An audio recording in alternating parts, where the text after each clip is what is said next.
ನಾನಿವತ್ತು ಹೋಳಿಗೆ ಮಾಡುವ ಅಂತ ರೆಡಿ ಮಾಡ್ತಾ ಇದ್ದೇನೆ. ಇವಾಗ ವ್ಲಾಗ್ ಕೂಡ ಮಾಡುವ ಅಂತ ಇದ್ದೆ. ಫಸ್ಟ್ ಟೈಮ್ ಮಾಡ್ತಾ ಇದ್ದೇನೆ. ಒಮ್ಮೆ ಅಂದ್ಕೊಂಡೆ ಫಸ್ಟ್ ಟೈಮ್ ಮಾಡೋದಲ್ಲ, ಬೇಡ ಇವಾಗ ತೋರಿಸೋದು ಅಂತ. ಹಾಗೆ ನನಗೆ ಇದು ವ್ಲಾಗ್ಸ್ ಆಗ್ತದಲ್ವಾ ಅಂತ ವ್ಲಾಗ್ ಕೂಡ ಸ್ಟಾರ್ಟ್ ಮಾಡಿದ್ದೇನೆ. ಹಾಗೆ ನಾನು ಇದು ಹೋಳಿಗೆ ಮಾಡಲಿಕ್ಕೆ ಒಬ್ಬಟ್ಟು ಅಂತ ಹೇಳ್ತಾರೆ, ಕಡಲೆಬೇಳೆ ಒಬ್ಬಟ್ಟು ಉಂಟಲ್ಲ ಅದು ಮಾಡಲಿಕ್ಕೆ ಮೈದಾ ಹಿಟ್ಟು ಕಲಿಸ್ತಾ ಇದ್ದೇನೆ. ಚಪಾತಿಗೆ ಹಿಟ್ಟು ಕಲಿಸೋದಿಲ್ವ ಅದೇ ಥರ ಫಸ್ಟ್ ಟೈಮ್ ಮಾಡೋ ಕಾರಣ ಒಂದು ಕರೆಕ್ಟಾಗಿ ಒಂದು ಅಂದಾಜು ಸಿಗೋದಿಲ್ಲ. ಅದು ಕೂಡ ಟ್ರೈ ಮಾಡ್ತಾ ಇದ್ದೇನೆ ನಾನು. ಎಷ್ಟು ಹಿಟ್ಟು ಬೇಕಾಗ್ಬೋದು ಅಂತ ಒಂದು ಕರೆಕ್ಟಾಗಿ ಗೊತ್ತಾಗೋದಿಲ್ಲ. ಅರ್ಧ ಕೆ ಜಿದು ಮಾಡ್ತಾ ಇದ್ದೇನೆ.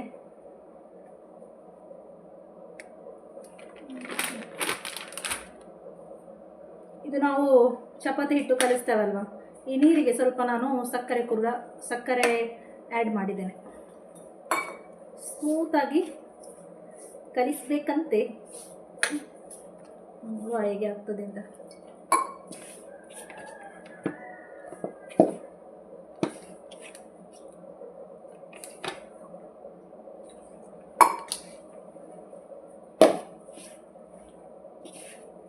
ಫಸ್ಟ್ ಟೈಮ್ ಮಾಡೋ ಕಾರಣ ಸ್ವಲ್ಪ ಟೆನ್ಷನ್ ಕೂಡ ಆಗ್ತದೆ. ತುಂಬ ದಿವಸದಿಂದ ನಾನು ಇದು ಯಾವುದು ಹೋಳಿಗೆ ಮಾಡಬೇಕು ಅಂತ ಮನಸ್ಸಲ್ಲಿ ಅಂದ್ಕೊಳ್ತಾ ಇದ್ದೇನೆ. ಹಾಗೆ ಇವತ್ತು ಬರುವಾಗ ಅವರು ಹೋಳಿಗೆ ಬೇಕಾದ ವಸ್ತುಗಳೆಲ್ಲ ತಂದರು. ಅಷ್ಟೇನಿಲ್ಲ, ಕಡಲೆಬೇಳೆ, ಮೈದಾ, ಸಕ್ಕರೆ ಇಷ್ಟು ಬೇಕು ಹೋಳಿಗೆ ಮಾಡಲಿಕ್ಕೆ. ಹೀಗೆ ಆಗ್ತದೆ ಅಂತ ಮಾತ್ರ ನನಗೆ ಗೊತ್ತಿಲ್ಲ.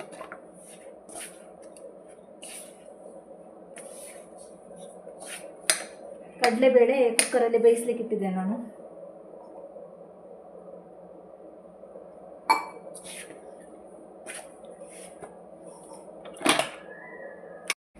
ಹಿಟ್ಟು ಈ ಥರ ರೆಡಿ ಮಾಡಿದ್ದೇನೆ. ಇದಕ್ಕೆ ನಾನು ಎಳ್ಳೆಣ್ಣೆ ಹಾಕ್ತಾ ಇದ್ದೇನೆ. ಇದು ಪ್ಯೂರ್ ಎಳ್ಳೆಣ್ಣೆ, ಇದು ಹಾಕ್ತಾ ಇದ್ದೇನೆ. ತೆಂಗಿನೆಣ್ಣೆ ಕೂಡ ಹಾಕ್ಬೋದಂತೆ, ಅದರಲ್ಲಿ ತೋರಿಸುವಾಗ ಎಳ್ಳೆಣ್ಣೆ ಹಾಕಿದ್ದು. ಹಾಗೆ ನಾನು ಎಳ್ಳೆಣ್ಣೆ ಹಾಕಿದ್ದು, ಮೇಲಿಂದ ಹಾಕಿ ಸ್ವಲ್ಪ ಇಡುವ ಮಿಕ್ಸ್ ಮಾಡ್ತೇನೆ. ಕಡಲೆಬೇಳೆ ಬೆಂದಿದೆ ನೋಡಿ, ಇದನ್ನು ಇವಾಗ ಸೋಸಿಕೊಳ್ಬೇಕು ಫಸ್ಟಿಗೆ.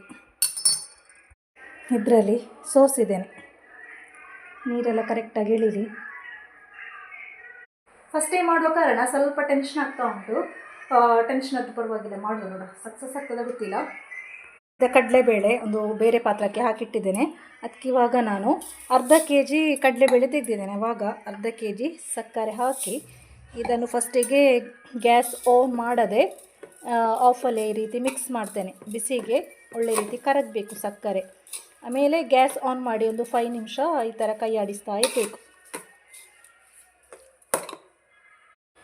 ಇನ್ನೊಂದು 5 ನಿಮಿಷ ಇದನ್ನು ಗ್ಯಾಸ್ ಆನ್ ಮಾಡಿ ಸ್ವಲ್ಪ ಬಿಸಿ ಮಾಡಬೇಕಂತೆ.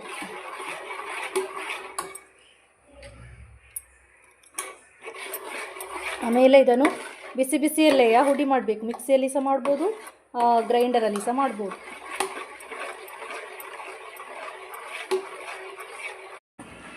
ಇದು ಸ್ವಲ್ಪ ಕುದಿಬೇಕು, ಸ್ವಲ್ಪ ಅಲ್ಲ ಕರೆಕ್ಟಾಗಿ ಕುದಿಬೇಕಂತೆ. ಹಾಗೆ ನಾನು ಕುದಿ ಬರಲಿಕ್ಕೆ ವೆಯ್ಟ್ ಮಾಡ್ತಾ ಇದ್ದೇನೆ. ಒಮ್ಮೆ ಕುದಿ ಬಂದರೆ ಸಾಕಾಗೋದಿಲ್ಲ, ಸ್ವಲ್ಪ ಹೊತ್ತು ಕುದಿ ಬರುವಾಗ ಈ ಥರ ಕೈ ಆಡಿಸ್ತಾ ಇದ್ದರೆ ಸಾಕು. ಇದು ಇವಾಗ ಒಳ್ಳೆ ರೀತಿ ಕುದಿ ಬಂದಿದೆ. ಇದನ್ನು ಟಾಸ್ಕ್ ಅಂತ ಹೇಳಿದರೆ ಇವಾಗ ಬಿಸಿಯಲ್ಲಿ ಇದನ್ನು ಗ್ರೈಂಡ್ ಮಾಡಬೇಕು. ಮಿಕ್ಸಿಯಲ್ಲಿ ಗ್ರೈಂಡ್ ಮಾಡಿದರೆ ಬೇಗ ಆಗ್ತದೆ, ಆದರೆ ಬಿಸಿಗೆ ಗೊತ್ತಿಲ್ಲ. ಸ್ವಲ್ಪ ಹಾಕಿ ನೋಡ್ತೇನೆ. ಮಾಡಿಟ್ಟಿದ್ದೆ ನೋಡಿ, ನಾನು ಮಿಕ್ಸಿಯಲ್ಲಿ ಮಾಡಿದ್ದೆ ನೋಡಿ, ಈ ರೀತಿ ಉಂಡೆಲ್ಲ ಮಾಡಿಟ್ಟಿದ್ದೇನೆ. ಇಲ್ಲಿ ಒಂದು ಕಡೆ ಇಟ್ಟುಂಟು, ಒಂದು ಫಿಲ್ಲಿಂಗ್ಸ್ ಮಾಡಿಟ್ಟಿದ್ದೇನೆ. ಇದರೊಳಗಡೆ ಉಂಡೆ ಮಾಡಿ ಇದ್ರೊಳಗಡೆ ಹೋಲ್ಸ್ ಮಾಡಿ, ನಡುವಿಗೆ ಒಂದು ಹೋಲ್ಸ್ ಮಾಡಿ ಇದ್ರೊಳಗಡೆ ಇಟ್ಟು ಗೊತ್ತುಂಟಲ್ವ ಫಿಲ್ಲಿಂಗ್ಸ್ ಮಾಡಲಿಕ್ಕೆ. ಎಲ್ಲ ಚೆಲ್ಲಾಪಿಲ್ಲಿ ಆಗಿದೆ. ಹೋಳಿಗೆ ರೆಡಿ ಆಗ್ತಾ ಉಂಟು. ಇಷ್ಟು ಹೋಳಿಗೆ ರೆಡಿ ಮಾಡಿದ್ದೇನೆ.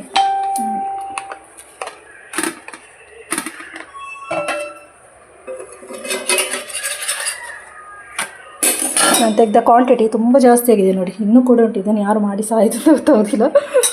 ನಾನು ಹೇಳಿದೆ 1/4 ಕೆ ಜಿದು ಮಾಡು ಅಂತ, ಆವಾಗ ಯಜಮಾನ್ರು ಹೇಳಿದ್ದು ಅರ್ಧ ಕೆ ಜಿದು ಮಾಡು ಅಂತ. ಟೇಸ್ಟ್ ಮಾತ್ರ ಸೂಪರ್ ಆಗಿದೆ. ಲಟ್ಟಿಸಿದ್ದು ಸ್ವಲ್ಪ ಜಾಗೃತೆಯಾಗಿ, ಎಷ್ಟು ತೆಳುವಾಗಿ ಲಟ್ಟಿಸ್ತೇವೆ ನೋಡಿ ಎಷ್ಟು ಒಳ್ಳೆಯದಾಗ್ತದೆ.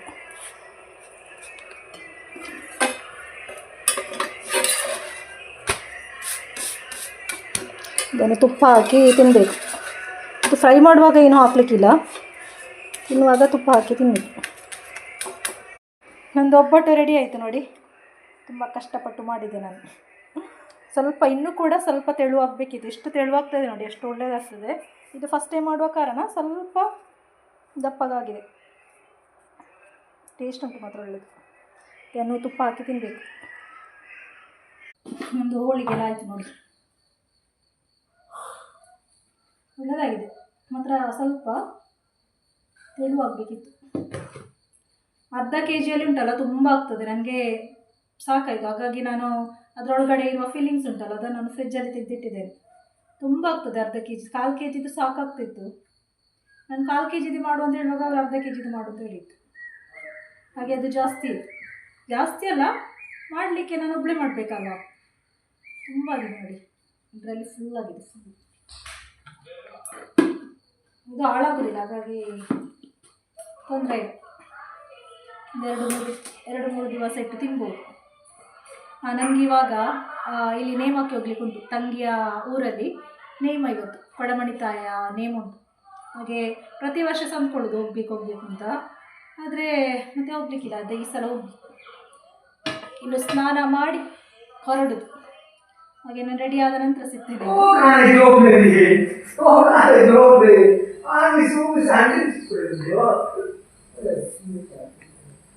ಅವ್ರು ಕೊಂಕಣಿ ಮಾತಾಡೋದು, ಕೊಂಕಣಿ. ಅವ್ರು ಕೊಂಕಣಿ ಸರಿಯಾದಪ್ಪ. ಏನೋ ಒಂದು ಕೊಂಕಣಿ ಮಾತಾಡ್ತಾ ಇದ್ದಾರೆ, ತಪ್ಪ ಸರಿಯಾದ ಗೊತ್ತಿಲ್ಲ.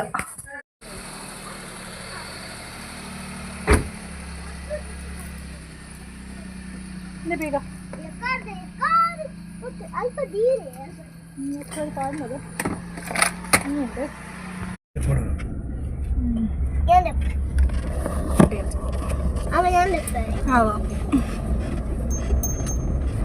ಇತ್ತನೇ ಚಳಿ ಸ್ಟಾರ್ಟ್ ಆಗೋದು. ತೋಚಿ ಕತ್ತಲಿ ಇಲ್ಲಿ ನಮ್ಮ ಇಲ್ಲಿ ರೋಡೆಲ್ಲ ಸರಿ ಮಾಡ್ತಾ ಇದ್ದಾರೆ. ರೋಡ್ ಅಗಲ ಮಾಡ್ತಾ ಇದ್ದಾರೆ. ಆಂಡ ಬೇಲೆ ಹೆಚ್ಚದ ನನ್ನ ಡಾಮರ್ ಬಾಡ್ರುಂಡ ಅವಳ ಹಂಪ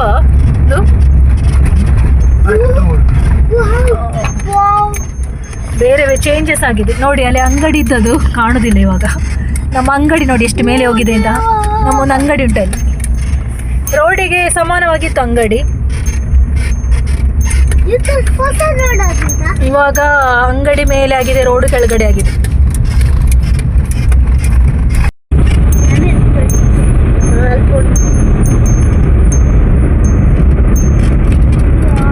ಕ್ರಿಶ್ಚಿಯನ್ ಕ್ಲೀನ್ ಮಸ್ತ್ ಉಂಟು.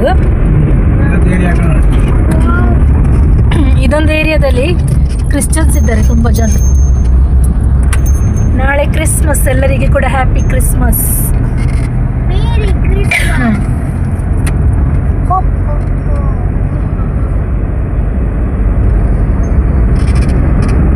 ನೋಡಿ ಇಲ್ಲಿ ಒಂದು ಚರ್ಚ್ ಉಂಟು. ಚರ್ಚ್ ಓ ಚರ್ಚ್ ಇವು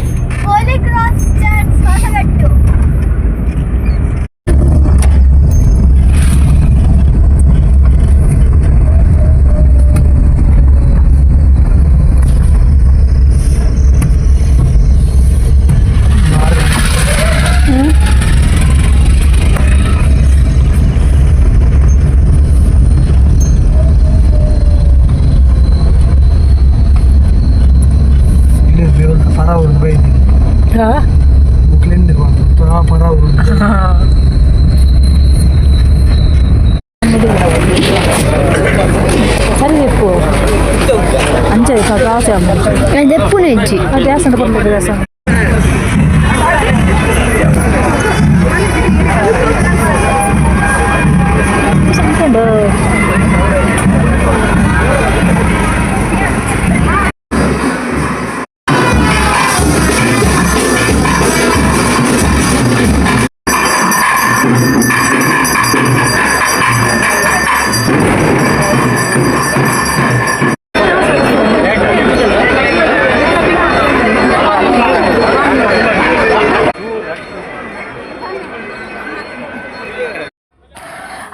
ಟಿಫಿನ್ ಸಹಿತ ಊಟ ಸಹಿತ ನಾವು ಟಿಫಿನ್ ಮಾಡಲಿಕ್ಕೆ ಅಂತ ಬಂದ್ವಿ. ಇಲ್ಲಿ ರವೆ ಉಪ್ಪಿಟ್ಟಿತ್ತು, ಹಾಗೆ ಅವಲಕ್ಕಿ, ಮಿಕ್ಸರ್, ಬರ್ಫಿ, ಆಮೇಲೆ ಉಪ್ಪಿನಕಾಯಿ, ಆಮೇಲೆ ಬೋಂಡ, ಬೋಂಡ ಚಟ್ನಿ, ಇಡ್ಲಿ, ಸಾಂಬಾರು, ಆಮೇಲೆ ಏನೋ ಸ್ವೀಟ್ ಕೂಡ ಇತ್ತು. ತುಂಬಾ ಸಖತ್ತಾಗಿತ್ತು ಟಿಫಿನ್ ಅಂತೂ.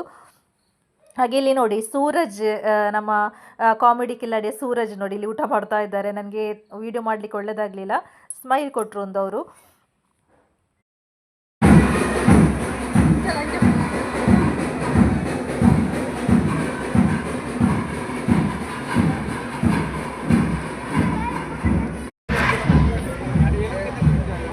ಕೈಯೋ ಇಪ್ಪಡ್ಚು ಖುಷಿನಾ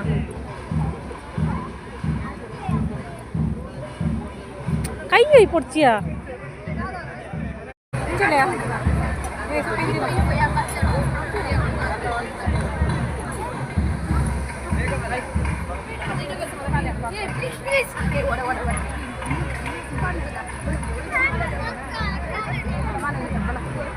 यार समी तोड़े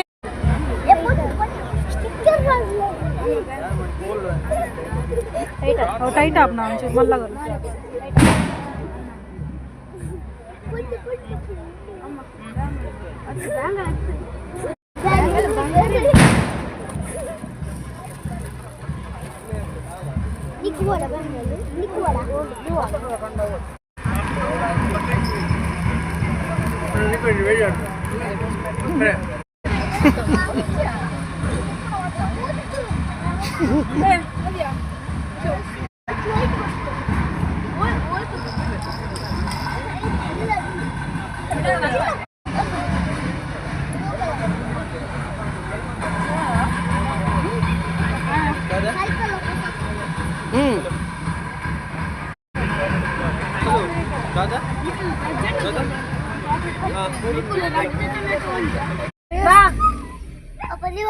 मला चारले रिवर्स हाकले दादा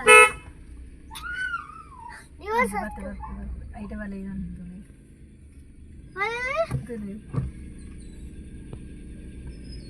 ಓಯಮ್ಮ ಅಲ್ಲ ಐಟ ಅವನ ಆಚೆಯಿಂದ ಬನ್ನಿ ಅಂತ ಕರೆಯುವುದು.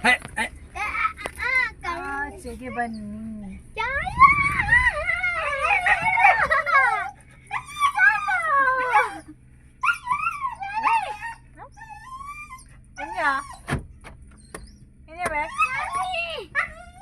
ಲಕ್ಕದ ಬಾಲೆ ಜಪ್ಪುಲೆ ಎಣ್ಣೆ